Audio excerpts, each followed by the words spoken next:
নমস্কার বন্ধুরা, তন্হির পাকশালাতে সবাইকে স্বাগত। যে কোনো নিরামিষ দিনে রুটি, লুচি, পরোটার সাথে এই রকম রেসিপি আমার মনে হয় সকলেরই ভালো লাগবে। আগামীকাল মহাষষ্ঠী। মহাষষ্ঠীর দিনে কিন্তু অনেকে লুচি পরোটা খেয়ে থাকেন, আর তার সাথে এই রেসিপিটা একেবারে আদর্শ। তাহলে দেখে নেওয়া যাক আমার আজকের এই ভিডিওটি। 300 গ্রাম পরিমাণের ছানা একটা থালার মধ্যে নিয়ে ভালো করে প্রথমেই মেখে নেব। তবে ছানার মধ্যে দিয়ে দিচ্ছি 1 চা চামচ পরিমাণে চিনি, তার সাথে দিয়ে দেব হাফ চা চামচ পরিমাণে লবণ। আপনারা আপনাদের নিজেদের স্বাদ অনুসারে লবণ আর চিনির ব্যবহার করতে পারেন।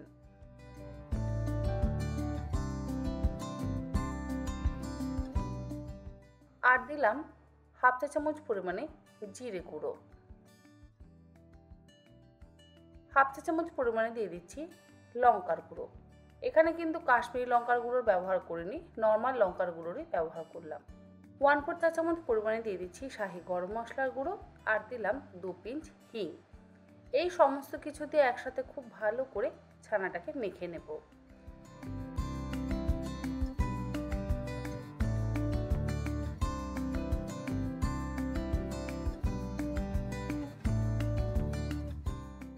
বাইন্ডিংয়ের জন্য এর মধ্যে দিয়ে দিচ্ছি 2 টেবিল চামচ পরিমাণে ময়দা।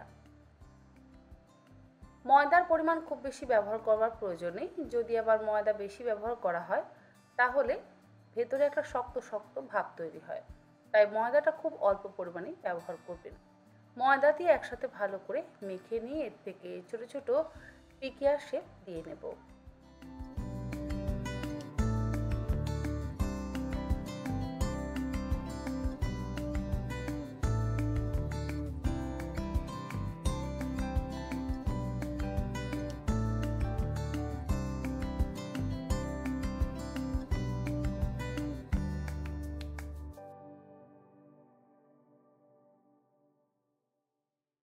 ছানার কোফতাগুলো ভাজবার জন্য কড়াইতে দিয়ে দিলাম 3 টেবিল চামচ পরিমাণে সাদা তেল।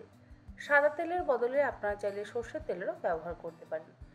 তেল ভালো মতন গরম হয়ে যাওয়ার পর এবারে একটা একটা করে ছানার কোফতা গরম তেলের মধ্যে দিয়ে গ্যাসের ফ্লেমটাকে লো টু মিডিয়ামে করে দিয়ে উল্টে পাল্টে গোল্ডেন ব্রাউন করে ভেজে নেব। খুব বেশি কড়া করে ভাজবার কিন্তু প্রয়োজন নেই।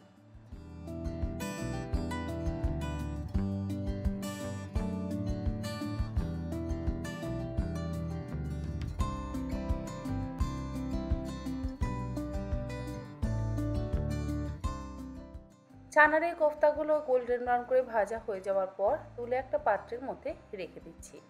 এই একই রকমভাবে বাকি ছানার কোফতাগুলোকেও ভেজে নেব।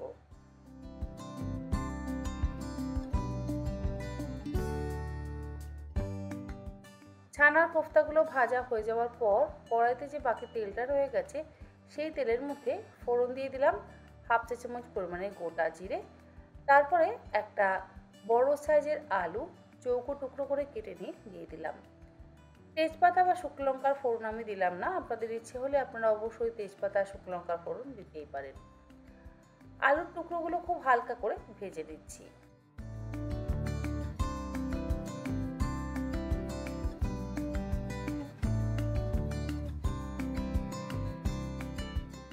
ওয়ান ফোর চা চামচ পরিমাণে হিং আমি এর মধ্যে ফোড়ন দিয়ে দিলাম। নিরামিষ রান্নাতে হিং ফোড়ন দিলে গন্ধটা কিন্তু অসম্ভব ভালো হয়।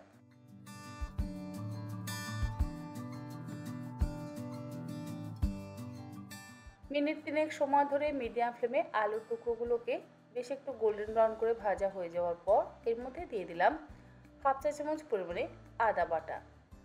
হিং আর আদা বাটা দিলে অবশ্যই স্বাদ আলাদা হয়। আদা বাটাটা দিয়ে লো ফ্লেমে 1 মিনিট একটু কষিয়ে নিচ্ছি। আদা খুব বেশি কিন্তু ব্যবহার করবেন না, আদা যদি আবার বেশি হয়ে যায় তাহলে তেতো হয়ে যায়। আদা বাটাটা ভাজা হয়ে যাওয়ার পর এর মধ্যে দিয়ে দিলাম অল্প একটু জল। এরপরে দিয়ে দিচ্ছি একে একে গুঁড়ো মশলাগুলো। 1 চা চামচ পরিমাণে জিরে গুঁড়ো, হাফ চা চামচ পরিমাণে কাশ্মীরি লঙ্কার গুঁড়ো, আর দিলাম হাফ চা চামচ পরিমাণে গুঁড়ো হলুদ। এই সমস্ত কিছু দিয়ে একসাথে খুব ভালো করে মিশিয়ে কষিয়ে নিচ্ছি।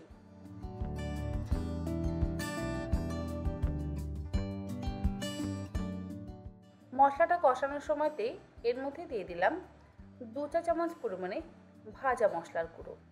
এই ভাজা মশলার গুঁড়োর রেসিপি অলরেডি আমি আমার চ্যানেলে আপনাদের সাথে শেয়ার করেছি, তাই আর আজকে আলাদা করে শেয়ার করলাম না।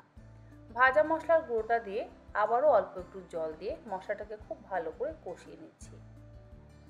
ভাজা মশলার গুঁড়ো ব্যবহার করলে অবশ্যই রান্নার স্বাদ আর গন্ধ দুটোই কিন্তু দ্বিগুণ মাত্রায় বেড়ে যায়। মশলাটা ভালো মতন কষিয়ে নেওয়া হয়ে যাওয়ার পর অল্প একটু জল দিয়ে দিলাম, আর জলটা দিয়ে আরও 2 মিনিট কষিয়ে নিয়ে এর মধ্যে দিয়ে দিচ্ছি সেদ্ধ করে নেওয়া ছোলার ডাল। 1 কাপ পরিমাণে ছোলার ডাল ভালো করে ধুয়ে প্রেসার কুকারের মধ্যে ওই ধুয়ে নেওয়া ছোলার ডাল, 2 কাপ পরিমাণে জল, 1 চা চামচ লবণ আর 3টে কাঁচা লঙ্কা দিয়ে 4 থেকে 5টা সিটি দিয়ে সেদ্ধ করে নিয়েছি। সেই সেদ্ধ করে নেওয়া ডালটা আমি দিয়ে দিলাম ভেজে নেওয়া মশলা এবং আলুর মধ্যে।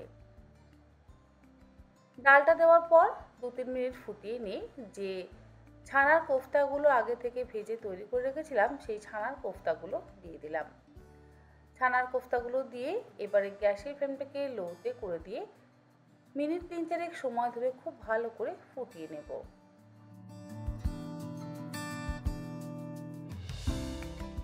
ডালটা যখন বেশ ভালো মতন ফুটে উঠবে তখন এর মধ্যে দিয়ে দিচ্ছি স্বাদ অনুসারে চিনি। যেহেতু সম্পূর্ণ নিরামিষ রান্না তাই একটু চিনি ব্যবহার করছি, একটু মিষ্টি মিষ্টি হলে খেতে বেশি ভালো লাগে। অল্প একটু লবণ দিয়ে দিলাম।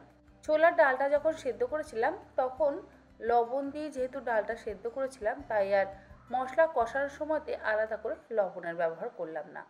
একদম রান্নার শেষে সামান্য একটু লবণের ব্যবহার করলাম, মানে যতটা আমার লবণ প্রয়োজন সেই অনুযায়ী লবণটা ব্যবহার করলাম। লবণ আর চিনি দিয়ে আরও 3-4 মিনিট খুব ভালো করে ফুটিয়ে নেব। ততক্ষণ পর্যন্ত আমাদের ফোটাতে হবে যতক্ষণ না ছানার কোফতাগুলো ওপরে ভেসে ওঠে। মিনিট 3 ফুটিয়ে নেওয়ার পর একদম শেষে দিয়ে দিচ্ছি 1 চা চামচ পরিমাণে ঘি। গরম মশলার গুঁড়ো আর আলাদা করে দিচ্ছি না, কারণ যে ভাজা মশলার গুঁড়োটা আমরা ব্যবহার করেছি সেই ভাজা মশলার মধ্যেই কিন্তু অলরেডি গরম মশলার গুঁড়ো রয়েছে। ঘি দেওয়ার পর দিয়ে দিলাম 1/2 চা চামচ পরিমাণে ভাজা মশলা।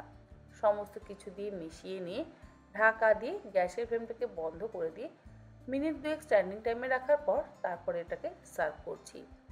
তৈরি হয়ে গেল সম্পূর্ণ নিরামিষ রুটি, পরোটা, লুচি বা সাদা ভাতের সাথে খাওয়ার জন্য ছানার কোফতা দিয়ে ছোলার ডাল। একবার এইরকমভাবে এই ছানার কোফতা দিয়ে ছোলার ডাল বানিয়ে দেখবেন, আমার মনে হয় আপনাদের সকলেরই ভালো লাগবে। আগামীকাল যেমন মহাষষ্ঠী, এই মহাষষ্ঠীর দিনেও আপনারা পরোটা লুচির সাথে ছানার কোফতা দিয়ে ছোলা ডাল বানিয়ে খেতে পারেন। আবার চাইলে মহাষ্টমীর দিন দুপুরেও লুচির সাথে এই রকম ছানার কোফতা দিয়ে ছোলার ডাল বানিয়ে খেতেই পারেন। আজ তাহলে এই পর্যন্ত, আবার হাজির হয়ে যাব অন্যদিন অন্য কোনো রেসিপি নিয়ে। ভালো থাকবেন, সুস্থ থাকবেন, ধন্যবাদ।